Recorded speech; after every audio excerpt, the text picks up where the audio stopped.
আগের পার্টে আমরা দেখেছিলাম যে জাবুজা মারা গেছে এবং সাসকেরও জ্ঞান ফিরে আসে। আর এটা দেখার পরে সাকুরা সাসকেকে জড়িয়ে ধরে।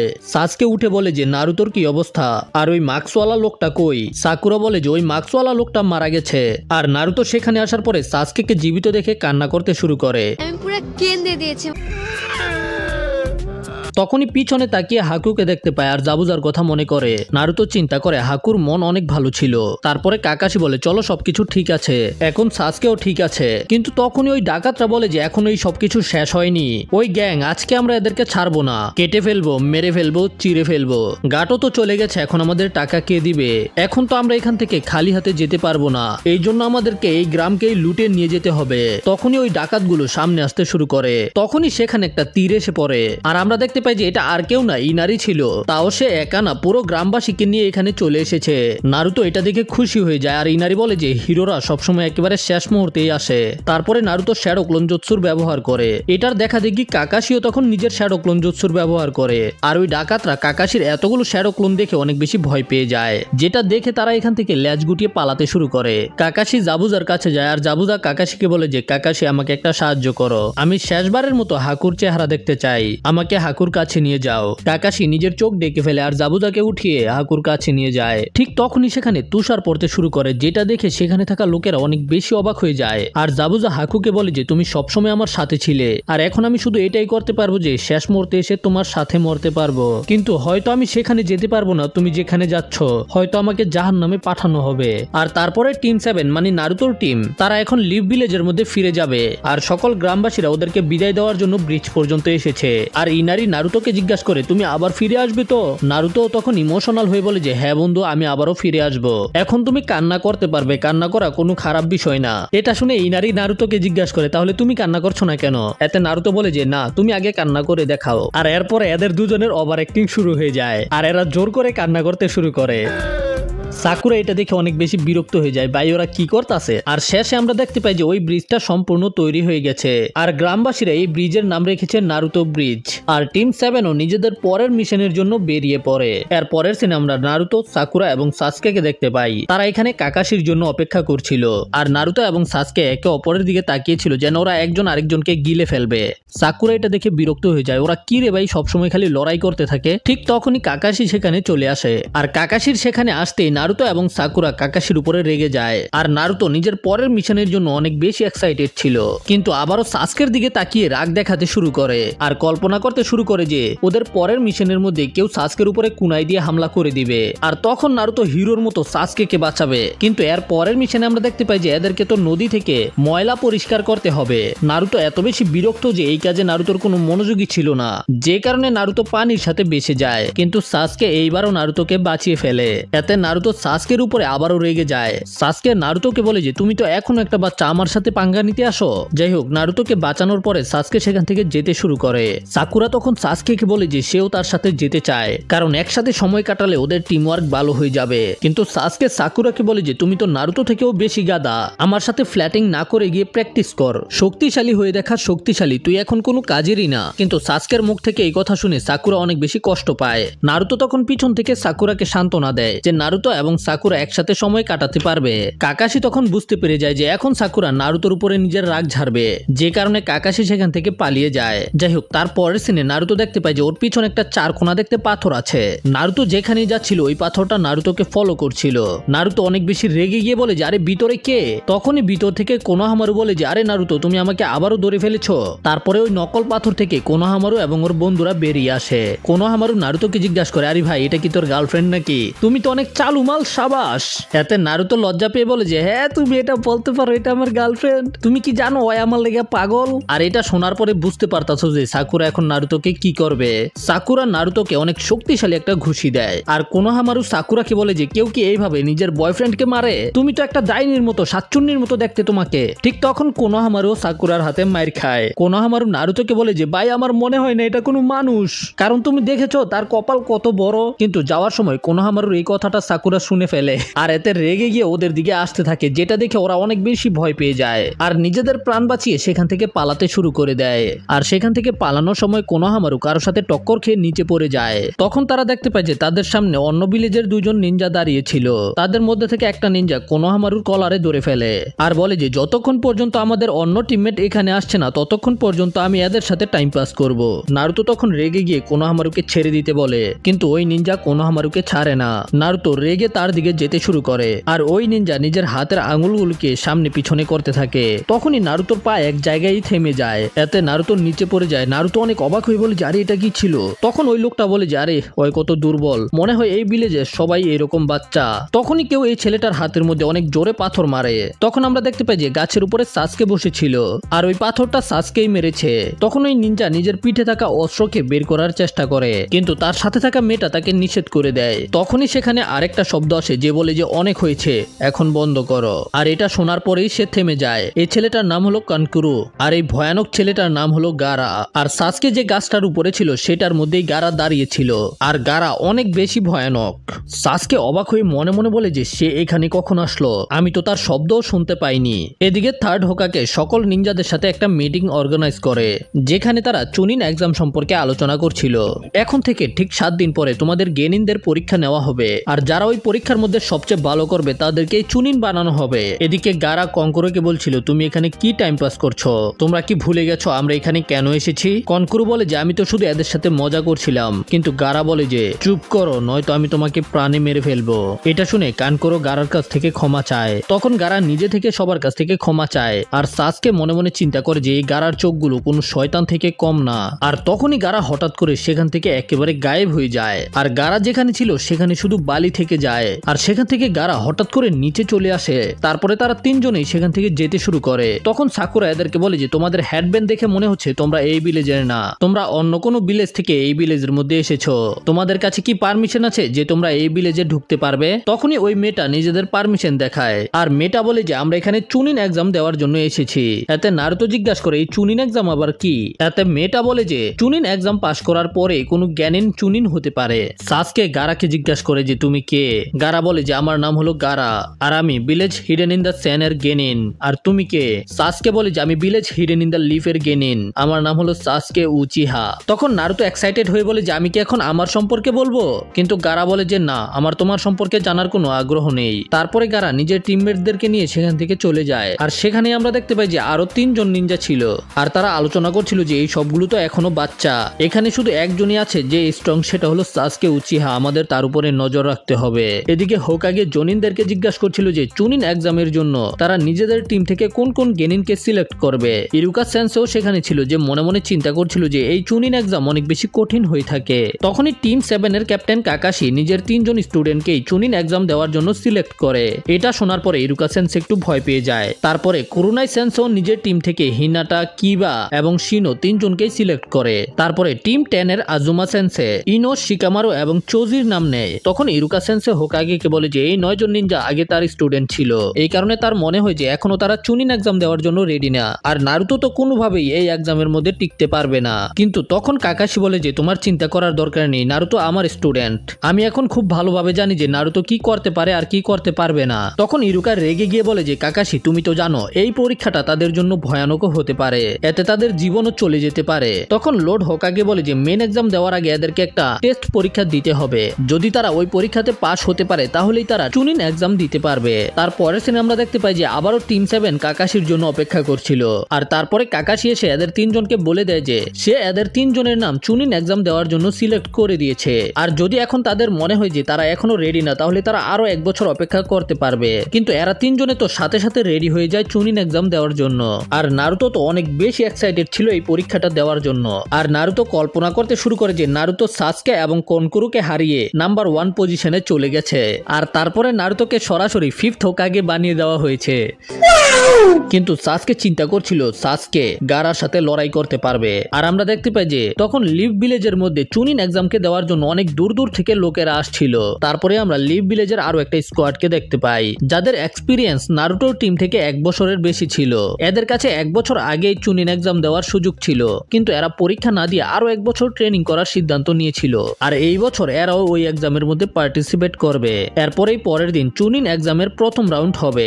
সকল গেনিনরা চুনিন এক্সাম দেওয়ার জন্য একাডেমির মধ্যে চলে আসে, যেখানে দুইজন গেনিন রাস্তা আটকে রেখেছিল, যারা কাউকে ভিতরে যেতে দেয় না। তখনই সেখানে টিম 7 চলে আসে আর সাসকে বলে যে আমি জানি যে এটা রুম নাম্বার 301 না, তার বদলে এটা হলো 201। আর এরা দুজনে জ্ঞানজুৎসুর ব্যবহার করে একটা ইলিউশন তৈরি করে রেখেছে। এরপরে সাসকে এবং ওই নিনজা একে অপরকে কিক করতে শুরু করে, কিন্তু তখনই তাদের দুজনের মাঝখানে রকলি নামের একটা ছেলে চলে আসে। রকলি নিজের দুই হাত দিয়ে তাদের দুজনের কিকগুলোকে থামিয়ে দেয়, যেটা দেখে সাকুরা চিন্তা করে যে সে এত বেশি শক্তিশালী, আমি তো মনে করছিলাম এটা কোনো জোকার হবে। সাসকেও নিজের মনে মনে চিন্তা করছিল সে আমার কিককে কিভাবে থামালো। আর তখনই রকলি সাকুরাকে দেখে লজ্জা পেতে শুরু করে। বেচারা সাকুরাকে দেখে ক্রাশ খেয়ে ফেলাইছে। রকলি সাকুরাকে বলে যে আমার নাম হলো রকলি, তুমি কি আমার গার্লফ্রেন্ড হবে? কিন্তু সাকুরা এটা দেখার পরে একেবারে অবাক হয়ে যায়, কিন্তু সাকুরা সরাসরি তাকে নিষেধ করে দেয়। এটা শোনার সাথে সাথে রকলির মন খারাপ হয়ে যায়, কিন্তু রকলির দেখা দেখে আবার নারুতোর মন খারাপ হয়ে যায়। বুঝতে পারলাম না ভাই, নারুতোর মন কেন খারাপ হইলো? তারপরে এরা দুজনে একসাথে দেওয়ালের দিকে মুখ করে দাঁড়িয়ে পড়ে।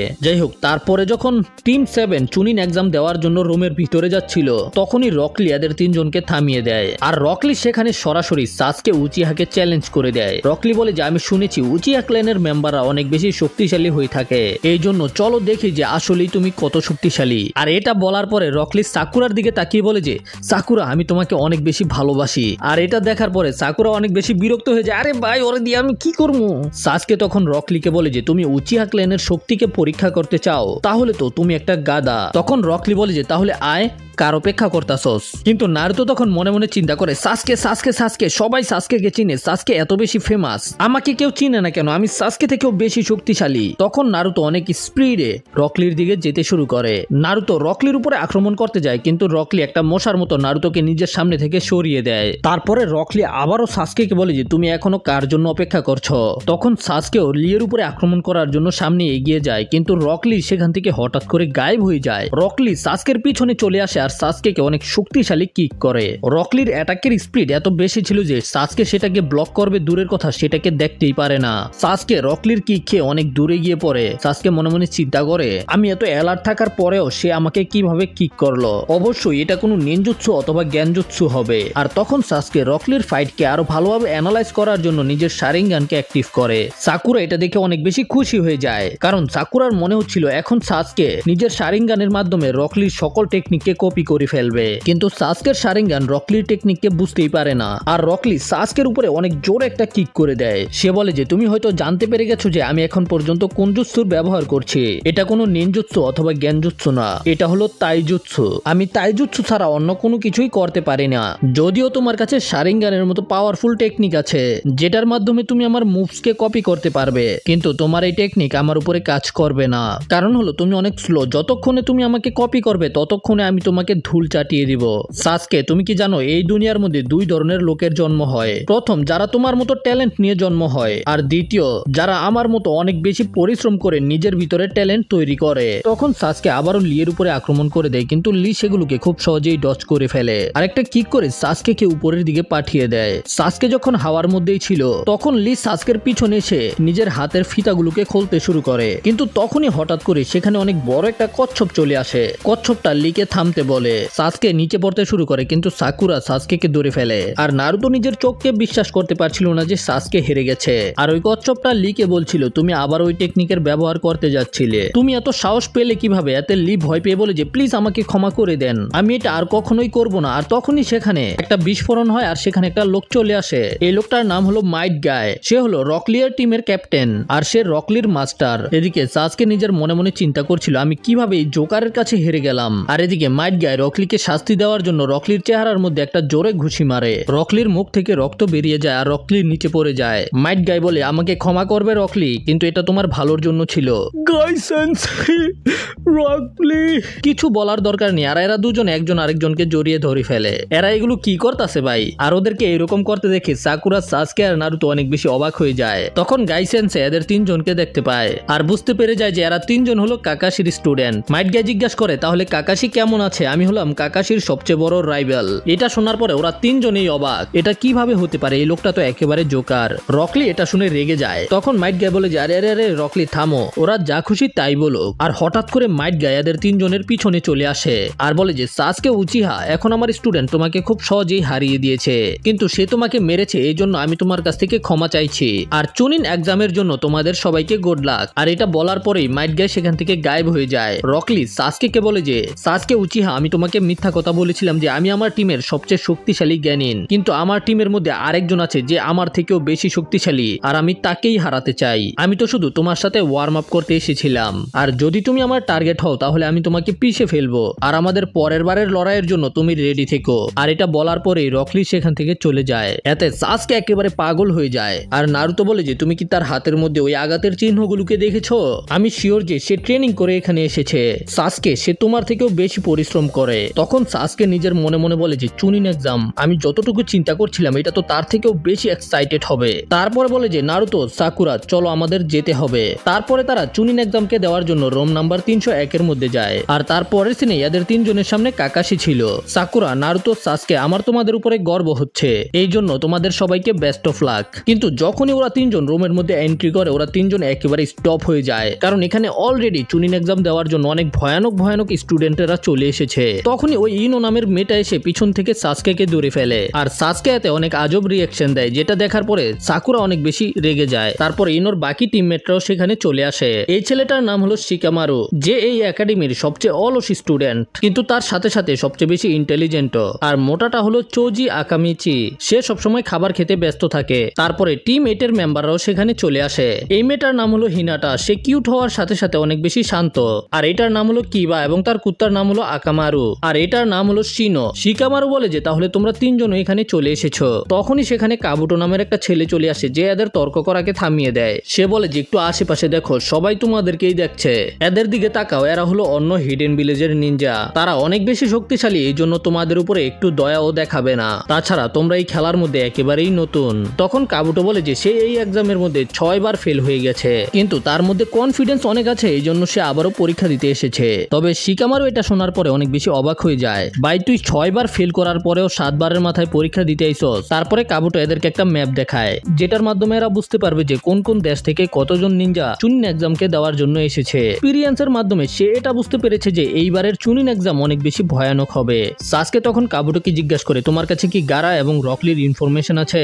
তখন কাবুটো সাসকেকে রকলির প্রোফাইল দেখায়। রকলি বয়সে নারুতো এবং সাসকে থেকে 1 বছরের বড়। আর রকলি 20টা ডি র্যাঙ্ক এবং 11টা সি র্যাঙ্ক মিশনকে কমপ্লিট করেছে। আর তাইজুৎসুতে রকলি সবচেয়ে বেস্ট। আর ওর টিমমেট হলো নেজি হিউগা এবং টেনটেন। আর তার ইনফরমেশন অনুযায়ী নেজি অনেক বেশি স্ট্রং। তার পরের প্রোফাইল হলো স্যান ভিলেজের গারা। আর তার ইনফরমেশন অনুযায়ী গারা একটা বি র্যাঙ্ক আর 8টা সি র্যাঙ্ক মিশনকে কমপ্লিট করেছে। গারা একটা জনিন হওয়ার পরেও একটা বি র্যাঙ্ক মিশনকে কমপ্লিট করেছে, এটা খুবই অবাক করার বিষয় ছিল। কাবুটো বলে যে এইবারের এক্সামে অনেক শক্তিশালী মেম্বাররা এসেছে, কিন্তু এর মধ্যে থেকে সবচেয়ে আজব হলো সাউন্ড ভিলেজের লোকেরা। যেটা শোনার পরে সেখানে থাকা সবাই অবাক হয়ে যায়। তখন সাকুরা মনে মনে চিন্তা করে যে আমরা তো যে কোনো ভাবে এগুলোকে ম্যানেজ করে নিব, কিন্তু নারুতো এগুলোকে কিভাবে ম্যানেজ করবে? আমার নাম হলো নারুতো উজুমাকি, আর আমি তোমাদের সবাইকে হারাবো। তারপরে নারুতো বলে যে এটা বলার পরে আমার খুবই ভালো অনুভব হইতাছে। আর নারুতোর এই কথা শোনার পরে সবাই নারুতোর দিকে বড় বড় চোখ করে তাকিয়ে থাকে। এতে বাকিরা নারুতোর উপরে রেগে যায় যে নারুতো প্রথমেই সবাইকে নিজেদের শত্রু বানিয়ে দিয়েছে। যাই হোক, তারপরে সেখানে একটা দামাকা হয়ে যায় আর সেখানে অনেকগুলো চুনিন চলে আসে। আর তাদের মধ্যে থেকে একটা লোক বলে যে চুনিন এক্সামকে শুরু করার টাইম চলে এসেছে, আর আমি হলাম হিবিকি মোরেনো, তোমাদের এক্সামিনার। আর এই মুহূর্তে আমি হলাম তোমাদের সবচেয়ে বড় শত্রু। আর সে সাউন্ড ভিলেজের নিনজাদেরকে বলে তোমাদেরকে কে বলেছে তোমরা এখানে লড়াই করতে পারবে? তোমরা সবাই কি পরীক্ষা শুরু হওয়ার আগেই ফেল হতে চাও? তখন সাউন্ড ভিলেজের নিনজারা বলে যে আমাদের ক্ষমা করে দিবেন স্যার, আমরা এরপর থেকে আর কোনো কিছুই করব না। ঠিক আছে, পরের বার আমি তোমাদেরকে ওয়ার্নিং দিব না, সরাসরি ডিসকোয়ালিফাই করে দিব। আর বলে যে আমার পারমিশন ছাড়া একে অপরের উপরে আক্রমণ করা একেবারেই নিষেধ। আর যদি কেউ আমার সাথে তর্ক করার চেষ্টা করে তাহলে তার পরিণতি অনেক খারাপ হবে। তোমরা সবাই কি বুঝতে পেরেছো? আর তার কথা শুনে সেখানে থাকা সবাই একেবারে শান্ত হয়ে যায়। তো চলো এখন আমরা আমাদের পরীক্ষার প্রথম পার্টকে শুরু করি। এখন তোমাদের সবাইকে একটা নাম্বার দেওয়া হবে, আর এই নাম্বারই ডিসাইড করবে যে তোমাদের কোথায় বসতে হবে। আর এরপরেই তোমাদের একটা লিখিত পরীক্ষা শুরু হবে। আর তারপরেই সেখানে একটা লোক খাতা কলম নিয়ে আসে, যেটা দেখে নারুতো একেবারে অবাক হয়ে যায়, কারণ নারুতো লেখাপড়ায় আমার মতোই ঠিক একেবারেই ভালো না। নারুতো বলে যে না, আমি লিখিত পরীক্ষা দিতে চাই না। যাই হোক, এরপরে সবাই যার যার জায়গা জায়গায় বসে পড়ে। নারুতোর জন্য এই পরীক্ষাটা অনেক বেশি কঠিন হবে, কারণ নারুতো এখন পর্যন্ত লিখিত পরীক্ষায় ঠিকভাবে পাশ করতে পারেনি। কিন্তু সাকুরা অনেক বেশি কনফিডেন্ট ছিল। তখন নারুতো দেখতে পায় যে নারুতোর পাশেই হিনাটা বসে আছে। হিনাটা নারুতোকে বেস্ট অফ লাক বলে। তারপরে ইবিকো মরিনো এই পরীক্ষার কিছু নিয়ম বলে। আমি তোমাদেরকে নিয়মটা একবারই বলবো, এই জন্য ভালোভাবে শুনবে। এই পরীক্ষার মধ্যে তোমাদের 10টা প্রশ্নের উত্তর দিতে হবে, আর তোমাদের পুরো টিমের মোট রেজাল্টে তোমরা পাশ করবে।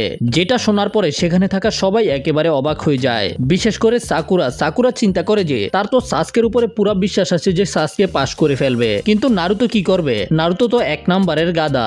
আর শেষ নিয়ম হলো যে পাশে যে লোকেরা বসে রয়েছে তারা তোমাদের উপরে সবসময় নজর রাখবে, আর যদি তারা তোমাদেরকে নকল করতে দেখে ফেলে তাহলে তোমাদের পয়েন্ট কেটে নেওয়া হবে। এই জন্য আমি তোমাদেরকে প্রথমেই বলে দিই, চিটিং করবে না। তারা তোমাদের উপরে অনেক কঠিন ভাবে নজর রাখবে। যদি তোমাদেরকে 5 বার নকল করতে ধরে ফেলে তাহলে তোমাদের পুরো টিমকে ডিসকোয়ালিফাই করে দেওয়া হবে। আর যদি তোমরা আসলেই নিনজা হতে চাও তাহলে আমাকে দেখাও যে তোমরা এই পরীক্ষাকে কিভাবে কমপ্লিট করবে। আর হ্যাঁ, আরেকটা কথা, যদি কেউ শূন্য পায় তাহলে তার পুরো টিমকে ডিসকোয়ালিফাই করে দেওয়া হবে। এটা শোনার পরে সাসকে এবং সাকুরার পুরো গান ফেটে যায়, আর নারুতো অনেক বেশি চিন্তায় পড়ে যায়। নারুতো চিন্তা করে যদি নারুতো ভুল করেও শূন্য পেয়ে যায় তাহলে সাকুরা আর সাসকে ওকে ছাড়বে না। যাই হোক, তারপরে ওদেরকে 10টা প্রশ্নের উত্তর দেওয়ার জন্য 10 ঘন্টা সময় দেওয়া হয়। তোমাদের এখন 1 থেকে 9 পর্যন্ত প্রশ্নকে দেওয়া হবে, যেগুলোর তোমরা উত্তর দিতে পারবে। আর 10 নম্বর প্রশ্নটা তোমাদেরকে 50 মিনিটের পরে দেওয়া হবে। তারপরে তাদের পরীক্ষা শুরু হয়ে যায়। সবাই নিজেদের প্রশ্নের উত্তর দেওয়ার চেষ্টা করতে থাকে। সাকুরা এই সবগুলো প্রশ্নের উত্তর জানে, কিন্তু তার নারুতোর জন্য চিন্তা হচ্ছিল, কারণ যদি নারুতো ফেল হয়ে যায় তাহলে ওরা দুজনও ফেল হয়ে যাবে। নারুতো নিজের মাথা ধরে বসেছিল। তখন চিন্তা করে, আমি ভয় পাচ্ছি কেন? এটা তো একটা সাধারণ পরীক্ষা, আমার শুধু শান্তি মতো এই পরীক্ষাকে কমপ্লিট করতে হবে। তারপরে নারুতো প্রশ্ন পড়তে শুরু করে। এটা কি? আচ্ছা, প্রথমটাকে বাদ দাও, দ্বিতীয়টা পড়ি। আচ্ছা, এটাও হবে না, আরেকটা দেখি। এইভাবে করতে করতে পুরো প্রশ্নই শেষ হয়ে যায়। নারুতো একেবারে ঠিক আমার মতোই করতেছে। নারুতো বলে যে ভুইলা যা ভাই, এই প্রশ্নের উত্তর দেওয়া আমার দ্বারা হবে না। আচ্ছা ঠিক আছে, ভয় পেও না, এখন শুধু আমার কাছে একটা রাস্তাই আছে, আমাকে চিটিং করতে হবে। তখন পাশ থেকে হিনাটা বলে যে নারুতো, যদি তুমি চাও তাহলে আমার প্রশ্ন থেকে দেখতে পারো। কিন্তু নারুতো হিনাটার উপরে সন্দেহ করতে শুরু করে যে হিনাটা আমাকে প্রশ্ন কেন দেখাতে চায়। তখন হিনাটা বলে যে আমি চাই আমরা সবাই পাশ হয়ে যাই। নারুতো এটা শুনে অনেক বেশি খুশি হয়ে যায়। আর যখন নারুতো হিনাটার প্রশ্ন দেখে লেখতে শুরু করবে তখনই নারুতোর পাশ দিয়ে একটা কুনায় চলে যায়, আর নারুতোর পিছনে বসে থাকা একটা ছেলের পেপারের মধ্যে গিয়ে পড়ে। আর ওই চুনিন বলে যে আমি তোমাকে 5 বার চিটিং করতে ধরে ফেলেছি, এই জন্য এখন আমি তোমাকে এবং তোমার পুরো টিমকে ডিসকোয়ালিফাই করে দিচ্ছি। তারপরে তাদেরকে টেনে বাইরে বের করে দেওয়া হয়। আর এটা দেখার পরে নারুতো অনেক বেশি ভয় পেয়ে যায়, আর এই কারণেই নারুতোর চিটিং করার ইচ্ছা একেবারে মরে যায়। আর নারুতো হিনাটাকে নিষেধ করে দেয় যে আমাকে হেল্প করার দরকার নেই। আসলে নারুতো চায় না যেন নারুতোর জন্য হিনাটারও কোনো প্রবলেম হয়। এমনি বেচারা যতই শয়তানি করুক না কেন অনেক ভালো। আর আমরা দেখতে পাই যে নারুতো এগুলো বলে তো ফেলেছে, কিন্তু পরে কাঁদতাছে আর চিন্তা করে যে ভাই এখন আমার কি হবে। তখন সাকুরা চিন্তা করে যে সময় চলে এসেছে আমার প্রতিভাকে দেখানোর, আর এখন শুধু এটাই দেখতে হবে যেন নারুতো কোনো বোকামি না করে। এই সবগুলো প্রশ্ন অনেক বেশি অ্যাডভান্স, হাই স্কুলের স্টুডেন্টরাও এগুলো পারবে না। নারুতো এই প্রশ্নের উত্তর দিয়ে কখনোই পাশ হতে পারবে না, কারণ নারুতো প্রাইমারি স্কুলের প্রশ্নতেই ফেল করে। এরপরে সাকুরা নিজের প্রশ্নের উত্তর দিতে শুরু করে, আর তখন আমাদের সাসকেকে দেখানো হয়। সাসকে অনেক কুল ভাবে বসে রয়েছে আর চিন্তা করে যে এখানে যতগুলো প্রশ্ন আছে এগুলোর মধ্যে থেকে একটা প্রশ্নের উত্তরও আমি পারি না। সাসকে চিন্তা করে এই প্রশ্নগুলোকে এইভাবে ডিজাইন করা হয়েছে যে আমাদের চিটিং করা ছাড়া এই প্রশ্নের উত্তর দেওয়া অনেক কঠিন হবে, আর তারা আমাদেরকে একবার চিটিং করতে ধরতে পারলেই 2 পয়েন্ট করে কেটে ফেলে। তখন সাসকে বুঝতে পারে যে এটা শুধু লিখিত পরীক্ষার ব্যাপার না, আসলে তারা আমাদের ইন্টেলিজেন্স দেখতে চায় না, তারা এটা দেখতে চায় যে আমরা তথ্য সংগ্রহ করতে কত বেশি পারদর্শী। তারা আমাদেরকে চিটিং করা থেকে থামাতে চায় না, তারা চায় যে আমরা যেন চিটিং করি। সাসকে চিন্তা করে নারুতো তুমি এটা করতে পারবে, তুমি নিজের মাথার ব্যবহার করো। আর সাসকের এই চিন্তা একেবারে সঠিক ছিল, কারণ আমরা দেখতে পাই যে বাকি সকল নিনজারা নিজেদের এবিলিটির ব্যবহার করে চিটিং করছিল। যেমন কিবা নিজের কুকুর আকামারুর ব্যবহার করে চিটিং করছিল, আর ইনো নিজের মাইন্ড ট্রান্সফার জুৎসুর ব্যবহার করে সাকুরার বডিতে এসে সকল প্রশ্নের উত্তর জেনে নেয়। আর শিনো নিজের পোকার ব্যবহার করে সকল প্রশ্নের উত্তর জেনে নেয়। আর সবচেয়ে শক্তিশালী জ্ঞানীর নেজি নিজের বিয়াকুগানের ব্যবহার করে তার সামনে বসে থাকা ছেলের